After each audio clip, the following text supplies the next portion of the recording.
Oh, I probably should put my beak on. Okay. Get my beak on. How about you talk about your beak? Much better.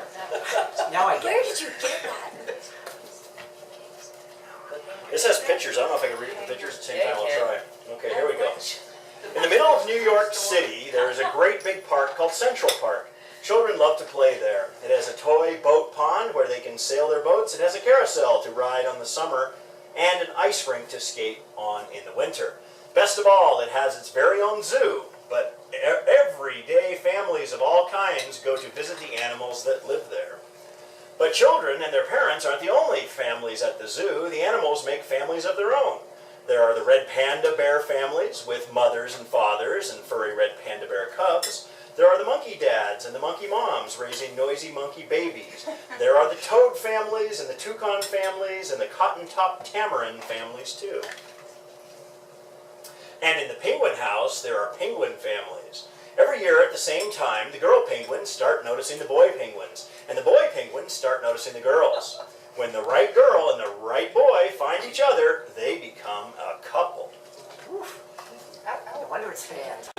Two penguins in the penguin house were a little bit different. One was named Roy, the other was named Silo. Roy and Silo were both boys, but they did everything together. They bowed to each other. They walked together. They sang to each other. And swam together. Wherever Roy went, Silo went too. And they didn't spend much time with the girl penguins, and the girl penguins didn't spend much time with them. Instead, Roy and Silo wound their necks around each other. Their keeper, Mr. Gramsay, noticed the two penguins and thought to himself, they must be in love. Roy and Silo watched how the other penguins made a home, so they built a nest of stones themselves. Every night, Roy and Silo slept there together, just like the other penguin couples.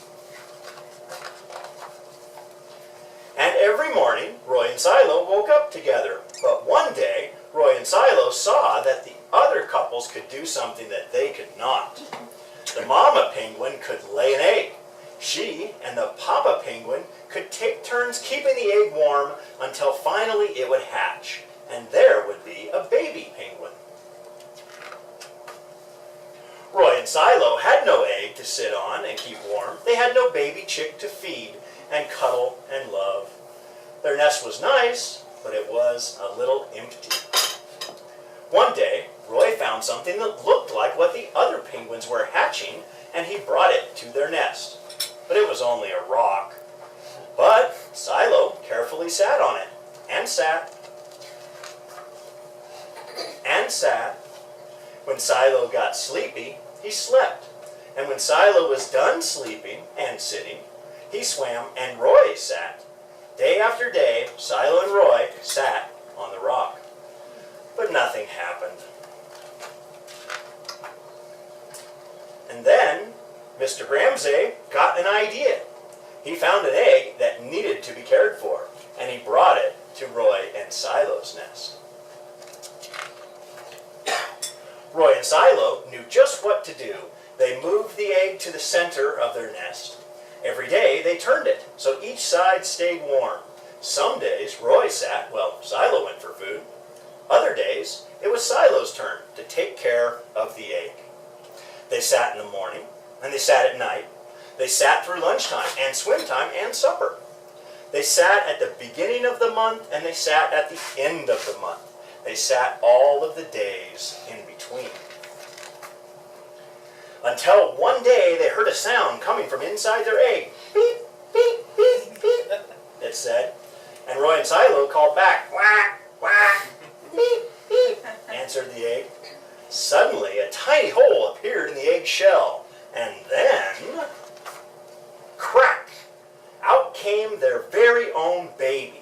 She had fuzzy white feathers and a funny black beak. Now Roy and Silo were fathers. We'll call her Tango, Mr. Gramsay decided, because it takes two to make a tango.